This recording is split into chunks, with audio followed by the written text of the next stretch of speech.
Hello friend, quick study material में आपका स्वागत है। एग्जाम रिलेटेड जितने भी इंपॉर्टेंट क्वेश्चंस होंगे हम सभी क्वेश्चंस की चर्चा करेंगे और साथ ही में आपको स्टैटिक जीके का भी वो पोर्शन कंप्लीट करेंगे जो एग्जाम में बार बार पूछा जाता है। चलिए आज की पहली क्वेश्चन की तरफ चलते हैं। आज का जो पहला क्वेश्चन है वो है हमारा राष्ट्रीय भाला फेंक दिवस जो है वो कब मनाया जाता है। किसकी बात कर रहे हैं? राष्ट्रीय भाला फेंक दिवस यानी नेशनल जैवलिन थ्रो डे की बात कर रहे हैं। तो ध्यान रखिएगा, ये जो दिवस मनाया जाता है ये 7 अगस्त को मनाया जाता है, ठीक है। और ये जो 7 अगस्त को मनाने का पीछे का रीज़न क्या है, तो आप यहाँ पे नीरज चोपड़ा को देख रहे हैं। नीरज चोपड़ा जो है इन्होंने 7 अगस्त 2021 में, कब, ध्यान से सुनिएगा, 7 अगस्त 2021 में नीरज चोपड़ा ने गोल्ड मेडल जीता था जैवलिन थ्रो के अंदर, भाला फेंक में। इसी दिन को इनके सम्मान में मनाया जाता है राष्ट्रीय जैवलिन थ्रो दिवस, ठीक है। और वहीं पे आपको यहाँ पर एक चीज़ और ध्यान रखना है कि ये कौन सा ओलंपिक था, तो टोक्यो ओलंपिक जो 2020 में था, कोरोना की वजह से 2021 में हुआ था, ये वही वाला ओलंपिक था, ठीक है। वहीं पे बात करें 3 अगस्त को आपने पढ़ा था अभी भारतीय अंगदान दिवस, 6 अगस्त को हिरोशिमा दिवस था और 9 अगस्त को नागासाकी दिवस था। 7 अगस्त को ही एक और दिवस आपने पिछली क्लास में पढ़ा था और वो कौन सा दिवस था, वो था आपका हथकरघा दिवस। याद आ रहा है आप लोगों को कौन सा दिवस है? तो हथकरघा दिवस है, ये आपको ध्यान रखना है। चलिए नेक्स्ट क्वेश्चन देखिए। किसानों को सशक्त बनाने के लिए किसान सम्मान कार्यक्रम जो है वो किसने शुरू किया? किसको सशक्त बनाने के लिए? तो किसानों को सशक्त बनाने के लिए ये शुरू किया गया है जम्मू कश्मीर बैंक के द्वारा। किसके द्वारा? जम्मू कश्मीर बैंक के द्वारा। जम्मू कश्मीर बैंक की अगर हम बात करें यहाँ पर, तो यहाँ पे आप जम्मू कश्मीर बैंक का लोगो देख रहे हैं और इसके अगर हम बात करें संस्थापक कौन है, तो महाराजा हरि सिंह जो है वो इसके संस्थापक हैं। 1 अक्टूबर 1938 में इसकी स्थापना हुई थी। इसका जो मुख्यालय है वो श्रीनगर में है और अभी वर्तमान में एमडी और सीईओ की बात करें तो बलदेव प्रकाश इसके एमडी और सीईओ हैं। चलिए अगला क्वेश्चन देखिए। वहीं पे बात करते हैं पेरिस ओलंपिक 2024 में विनेश फोगाट को कितने किलोग्राम भार वर्ग में अयोग्य घोषित किया गया? अब ये क्वेश्चन थोड़ा सा इंपॉर्टेंट है। पेरिस ओलंपिक, ध्यान रखिएगा, मैं एक वीडियो बनाने वाला हूँ पेरिस ओलंपिक पे। पेरिस ओलंपिक 2024 पे जो वीडियो मैं बनाने वाला हूँ बहुत छोटा सा वीडियो रहेगा, उसके अंदर सारी चीज़ें 2024 में पेरिस से रिलेटेड जितनी भी है ओलंपिक से रिलेटेड जो अगले 4 साल तक आपके काम आने वाला है वो क्वेश्चन मैं यहाँ पर कवर करूँगा। तो इसका मतलब एक बार अगर आपने वीडियो को देख लिया तो 4 साल तक ओलंपिक से जो भी क्वेश्चन बनेंगे वो आप अच्छे से कर पाएंगे। यहाँ पे इंपॉर्टेंट क्वेश्चन क्या क्या होने वाला है? पहला आपसे ये पूछा जा सकता है कि भाई कुश्ती में किसको अयोग्य घोषित किया गया, तो नाम ध्यान रखिएगा विनेश फोगाट का। दूसरा, इनका खेल ध्यान रखिएगा, खेल कौन सा है, तो रेसलिंग खेल है, हिंदी में बात करें तो कुश्ती इनका खेल है। दूसरा आपको ये ध्यान रखना है। वहीं पे आपको ये ध्यान रखना है भार वर्ग, कितने भार वर्ग में, तो 50 किलोग्राम भार वर्ग का नाम आपको ध्यान रखना है। यानी खेल, नाम और भार वर्ग तीनों आपको ध्यान रखना है। भार वर्ग में हुआ ये था, बस छोटा सा सिंपल सा ध्यान रखिए, 100 ग्राम वेट जो है वो अधिक होने की वजह से इनको खेलने नहीं दिया गया, अयोग्य घोषित कर दिया गया। जबकि ये सिल्वर मेडल जीत चुकी थी, बस गोल्ड मेडल की दूरी बाकी थी। लेकिन वही है ना कि भाई 100 ग्राम की वजह से इनको अब सिल्वर मेडल भी नहीं मिलेगा। फिलहाल मामला गया हुआ है आगे भी और देखते हैं वहाँ से अगर फैसला आता है जो उच्च कमेटी है तो पता चल जाएगा कि ये मेडल जो है संयुक्त रूप से सिल्वर दिया जाना है कि नहीं दिया जाना है। देखिए इन्होंने है ना बहुत मेहनत की थी वेट कम करने के लिए। सोचिए तो 53 किलोग्राम आप भार वर्ग के अंदर जो इंसान खेलता हो और वो 50 किलोग्राम भार वर्ग के अंदर अगर खेल रहा है ना, तो उसने बहुत मेहनत की होगी अपने वजन को लेकर के। मैं आपको इसलिए कह रहा हूँ क्योंकि 53 किलोग्राम का जो वेट वाला जो कोटा था वो फेल हो गया था, तो बाद में इनको 50 किलोग्राम वाले में खेलना था, इस वजह से इन्होंने अपना वजन कम किया। बात करें विनेश फोगाट की, आप यहाँ पे विनेश फोगाट को देख रहे हैं और बाल देखिए, इनके बाल देख रहे हैं आप, बाल इन्होंने कटवा करके छोटे कर दिए सिर्फ इस वजह से कि इनका वेट जो है वो कम हो सके। हरियाणा की रेसलर हैं, 2016 में अर्जुन अवार्ड, 2020 में खेल रत्न पुरस्कार जो कि सर्वोच्च पुरस्कार होता है खेल का, 2022 में पद्म श्री, कॉमनवेल्थ गेम्स 2022 में है ना बर्मिंघम वाला जो था उसमें 53 किलोग्राम इन्होंने गोल्ड मेडल जीता था। आप खुद सोच करके देखिए है ना कि 53 किलोग्राम से 50 किलोग्राम वेट के अंदर इन्होंने खेलना स्वीकार किया था। चलिए फिलहाल कोई बात नहीं, अगला क्वेश्चन देखते हैं। नेक्स्ट क्वेश्चन क्या होने वाला है? बांग्लादेश में अंतरिम सरकार का प्रमुख किसे नियुक्त किया गया है? यहाँ पर आपको ध्यान रखना है कि जो बांग्लादेश है, बांग्लादेश में सैन्य तख्ता पलट हुआ है। शेख हसीना ने, जो कि वहाँ की प्रधानमंत्री थी, उन्होंने अभी इस्तीफा दिया। अब उसके बाद अंतरिम सरकार का जो प्रमुख नियुक्त किया गया है वो किया गया है मोहम्मद यूनुस को। मोहम्मद यूनुस की बात करें तो आप यहाँ पे मोहम्मद यूनुस साहब को देख रहे हैं। दरअसल ये नोबेल पुरस्कार विजेता हैं।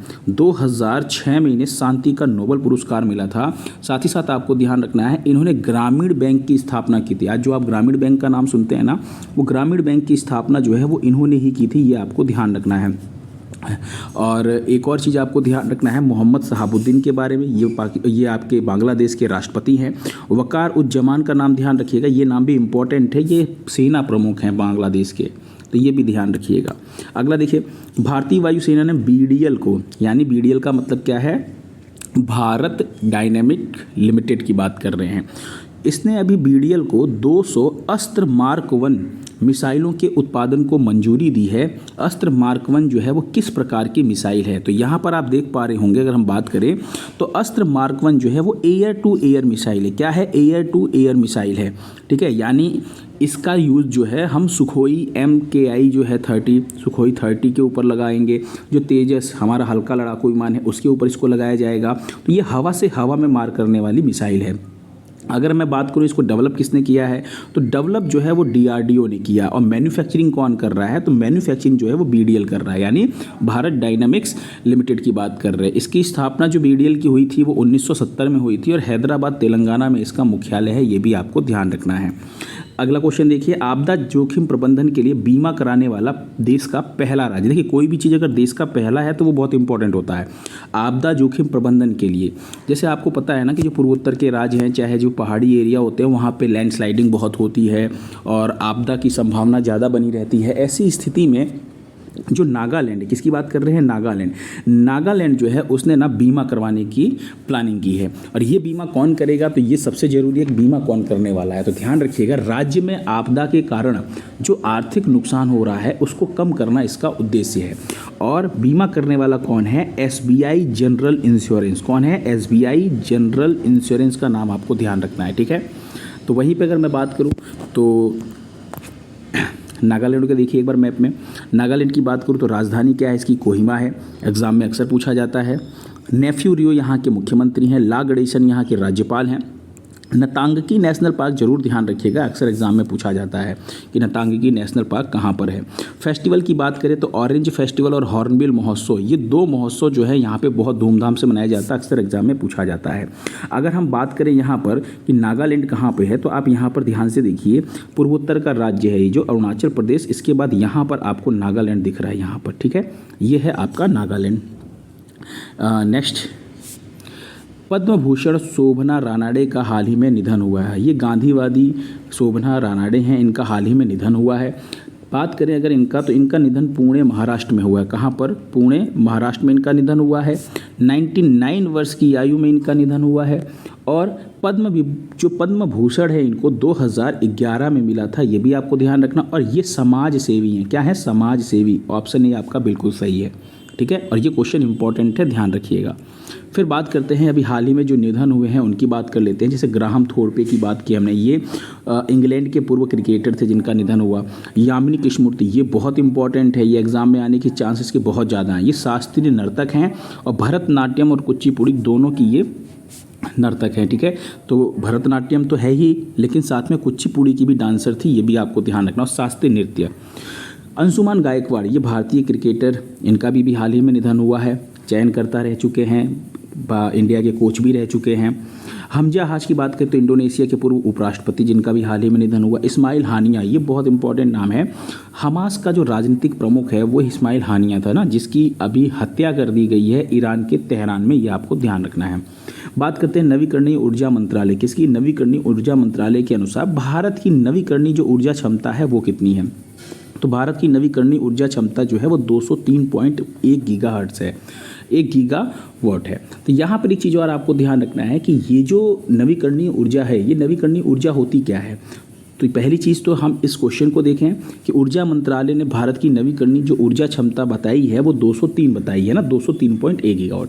यहीं पे आपको ध्यान रखना है कि दरअसल 2014 में कितनी थी, 2014 में 76.38 वॉट थी। वहीं पे आपको ध्यान रखना है कि 2014 और 2024, ये 2024 का आंकड़ा है। तो आपको एक चीज़ और ध्यान रखना है कि इसमें कितने प्रतिशत की बढ़ोतरी हुई है पिछले 10 साल में, यानी एक दशक में।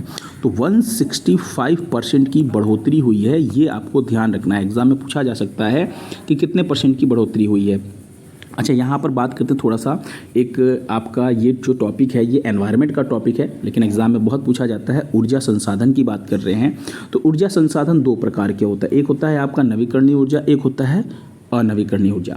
नवीकरणीय ऊर्जा की बात करें तो प्राकृतिक प्रक्रिया के तहत प्राप्त होने वाली जो ऊर्जा है, यानी जो कभी समाप्त नहीं होती है, और साथ ही साथ जो प्रदूषण रहित है, उसे हम क्या बोलेंगे? नवीकरणीय ऊर्जा। जैसे सौर ऊर्जा हो गया, पवन ऊर्जा, जल विद्युत, बायोगैस, भूतापीय, कचरे से उत्पादित ज्वारीय ऊर्जा, ये सब नवीकरणीय ऊर्जा के एग्जाम्पल हैं। वहीं पे अनवीकरणीय ऊर्जा की बात करें तो कोयला हो गया, पेट्रोलियम, प्राकृतिक गैस, परमाणु ऊर्जा, सेल गैस, ये सब अनवीकरणीय है, यानी कि ये जो है ये लगातार प्राप्त होने वाला नहीं है, ये कभी ना कभी समाप्त हो जाना है। और अगर हम बात करें तो इसे हम क्या बोलते हैं? इसी को हम पेट्रोलियम बोलते हैं। कोयला, पेट्रोलियम और प्राकृतिक गैस, इसे हम क्या बोलते हैं? जीवाश्म ईंधन बोलते हैं। अगर पूछा जाए जीवाश्म ईंधन, तो जीवाश्म ईंधन जो है इसी को बोलते हैं, ठीक है, जीवाश्म ईंधन। तो ये चीज़ें भी आपको ध्यान रखना है। वहीं पे अगर मैं बात करूँ यहाँ पर, तो अनवीकरणीय ऊर्जा और नवीकरणीय ऊर्जा भी आपको समझ में आ गया होगा। एग्जाम में ये क्वेश्चन पूछा जाता है कैसे, कि आपको इसमें से ये 3 ऑप्शन दे दिया और एक ऑप्शन आपको यहाँ से दे दिया कुछ भी, और पूछेगा आपसे इसमें से कौन नवीकरणीय ऊर्जा संसाधन नहीं है, या फिर अनवीकरणीय ऊर्जा उसमें से दे दिया, आपसे पूछेगा इसमें से कौन नवीकरणीय ऊर्जा है। इस टाइप के क्वेश्चन एग्जाम में खूब पूछे जाते हैं। हाल ही में पुडुचेरी के उपराज्यपाल कौन बने हैं? तो पुडुचेरी के जो उपराज्यपाल बने हैं वो के कैलाशनाथन बने हैं। आप यहाँ पर के कैलाशनाथन की इमेज देख पा रहे हैं, ठीक है, ध्यान रखिएगा। और पुडुचेरी की बात करें यहाँ पर, तो राजधानी जो पुडुचेरी की है वो आपको ध्यान रखना है कि पौंडुचेरी की राजधानी पुडुचेरी ही है। दरअसल ये 4 राज्यों में फैला हुआ है। आपको ध्यान रखने कौन कौन से वो 4 राज्य हैं। तो यहाँ पे अगर मैं बात करूँ तो एक आपको ध्यान रखना है केरल के अंदर, है ना, क्या केरल राज्य में इसका, एक आपका फैला हुआ है आंध्र प्रदेश में, और 2 फैले हुए हैं तमिलनाडु में। बात करें आंध्र प्रदेश में तो यमन है, केरल में माहे, और तमिलनाडु में कराईकल और पुडुचेरी के नाम से ये फेमस है। ये 4 जिले आपको ध्यान रखने हैं, ठीक है। अगला देखिए, स्पेस एक्स के स्टार लिंक को टक्कर देने के लिए मेगा सैटेलाइट तारामंडल G60 को किसने लॉन्च किया है? पहली चीज़ तो ये स्पेस एक्स का स्टार लिंक क्या है? स्टार लिंक जो है ये हाई स्पीड इंटरनेट, मतलब एक प्रोजेक्ट है जो सैटेलाइट के माध्यम से इंटरनेट की स्पीड को बढ़ाता है। तो वही सेम चीज़ जो है वो चाइना जो है वो कर रहा है। कौन? चाइना ने क्या किया है, ऐसा ही सेम, है ना, हाई स्पीड इंटरनेट बढ़ाने वाला एक प्रोजेक्ट किसने भी चालू किया है, और मेगा सैटेलाइट तारामंडल G60 इसका नाम है। इसके अंतर्गत 108 सैटेलाइट जो है वो अंतरिक्ष में छोड़े जाएंगे, यानी भेजे जाएंगे।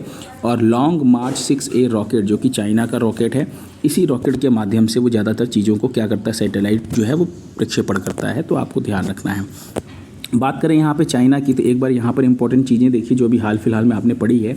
दुनिया की पहली जो थोरियम पिघला नमक परमाणु रिएक्टर परियोजना जो 2025 में चीन शुरू करेगा, ये दुनिया का पहला है, इसलिए ये थोड़ा सा इंपॉर्टेंट है। कौन? चीन शुरू करेगा।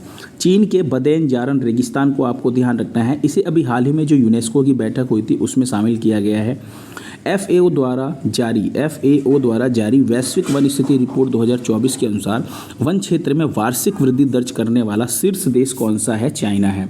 दुनिया की पहली high speed carbon fibre train जो है उसे चीन ने लॉन्च किया है। वही बात करें तो वीपो के अनुसार जनरेटिव AI पेटेंट दायर करने वाला दुनिया का शीर्ष देश चाइना है। चांद के अंधेरे हिस्से से मिट्टी लाने वाला पहला देश कौन है? चाइना है। एल्युमिनियम के उत्पादन में शीर्ष पर कौन? चाइना। कोयला के उत्पादन में शीर्ष पर कौन? चाइना। सबसे तेज इंटरनेट की बात करें तो कौन? चाइना। वहीं पे बात करें पहली परमाणु बैटरी बनाने वाली कंपनी वीटाबोल्ट कहाँ की? यहीं इसी चाइना की। पहला मीथेन से उड़ने वाला रॉकेट चाइना का। कार निर्यातक देश में शीर्ष पर कौन है? चाइना है। तो ये सारी चीज़ें भी आपको ध्यान रखना है, भूलना नहीं है, जो आपने पिछली बार पढ़ रखा है। चाइना की राजधानी बीजिंग है। रेनमिन भी यहाँ की करेंसी है, और शी जिनपिंग जो है वो यहाँ के क्या है? राष्ट्रपति हैं। बात करें तो यहाँ पर एक मुख्यालय है बीजिंग के अंदर, किसका? तो आपको ध्यान रखना है SCO का जो है वो हेडक्वार्टर कहाँ पर है? तो यहीं पे आपको ध्यान रखना है, चाइना के बीजिंग में।